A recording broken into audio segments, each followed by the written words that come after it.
and really spin game. And I hope people are paying attention, really, really, because this is no game, like you said, man.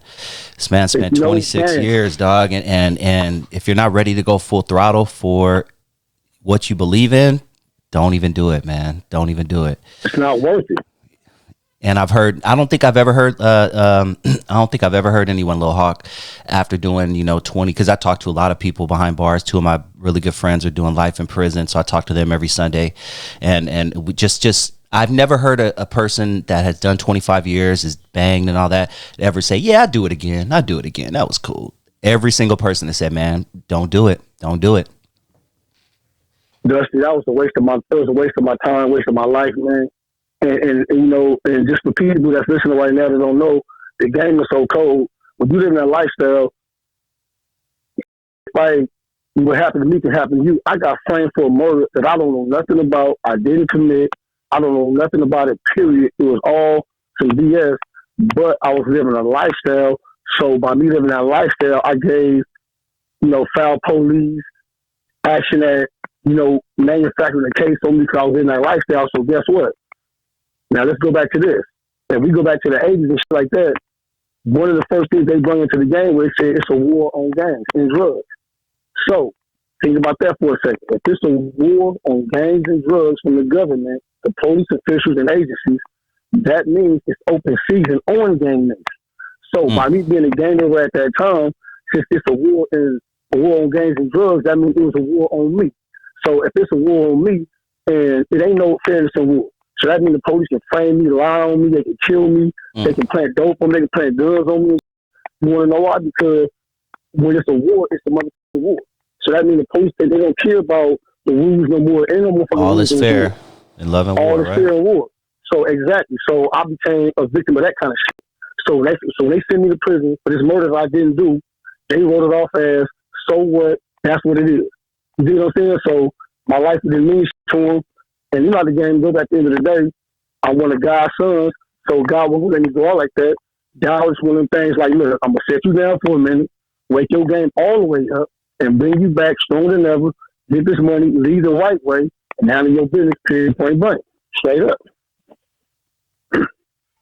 Man. Let's parlay that. We're gonna actually take a step back, and we're gonna talk about something that a lot of my audience seem to be intrigued by. This is usually, these videos tend to be my biggest views. I want to talk a little bit about Banging on Wax, but first I would like to talk about what you were doing just before Banging on Wax. How did you even get approached? Were you flowing on the street, battling people? Like, talk to me about your come up in as a rapper, and then how you once again were approached to be on that project. Well, to keep it clean, as a youngster, man, I always been a hip hop head, from the west to the east. Like I tell people, man, back then it wasn't like how it is now, hating and all that kind of shit. Music was music. So I'm talking about, I go way back to like the Fat Boys, LL, Run DMC, you name it. And then being back west, from Mismaster Spade, Toddy T, NWA, on up, DJ Quick, Death Row, etc. So I'm a real hip hop head, so I always love to rap. So when, to keep it always clean with you, when NWA stepped on the scene, and everybody was an Eazy fan, including myself. Eazy was this type of shit, he was on top of shit, period. He had that look, whole image, and that was the lifestyle everybody was living. So quite naturally, I kind of like, went that direction with, fitting that kind of music and shit like that. So I used to like mimic like songs from him, like for example, like we came out with the Boys in the Hood. My first rap was the Bloods in the Hood. You know what I'm saying? I was just a youngster, but I would try to take as much of my own words to it as possible, but use Eazy-E style and kind of mimic him, kind of like, and I started hearing myself like, okay, hold up. So I started picturing myself being like, when I got older, the next, gangster rapper, like the next Eazy-E type of mother shit like that, because Eazy-E was a fool. He made that shit look good. He made that shit look gangster, period, point blank. And that's the life that I was glorifying as a youngster at that time.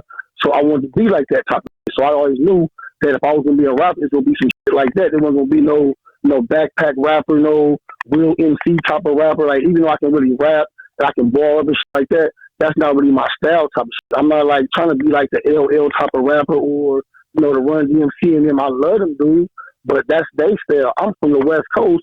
like this Eazy-E, Death Row, Tupac, you know, all that type of shit. That's the shit I'm from. You know what I'm saying? So that's kind of shit I be feeling.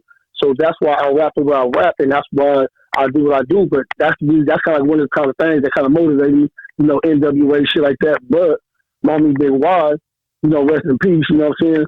He was rapping way back when he was kids, so he been doing it. And I used to always see him doing it, but I never really took it seriously and shit. So I was like, okay, you know what I'm saying, motherfuckers really doing this shit. So what I would do is, like, when I hear gangster beats or beats that I like, I started kind of like start freestyling and shit. Because for some reason, I've always been good at poetry. Still to this day, I don't know why I'm good at poetry. I can freestyle for them like 10 hours straight without fucking up some heat. I'd be like, damn, I don't even know where this shit come from, B.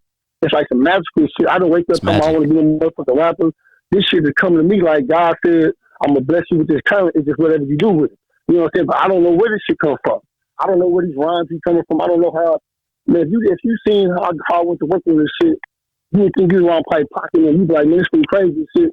Because I don't know where this shit come from, bro. I just know this is in my soul. I love music. And, you know, this is a part of my get down. I'm a real street individual. So this is part of my whole get down type of shit. So just to talk this shit on the mic, it's kind of like up my alley because I'm kind of like talking like shit that I've either seen, experienced, you know, will do if I had to, or what I won't do, or just like I said, just a lifestyle period. You know, when you really live a lifestyle, man, you see shit, you involved in shit, you know what I'm saying, you be around shit, you expose this shit, you know what I'm saying? So if you really in that lifestyle, and you got a lot of motherfuckers that act like they're in that lifestyle, but really not. You know, so I do that claim neighborhood, they can't even go to the neighborhood type of shit.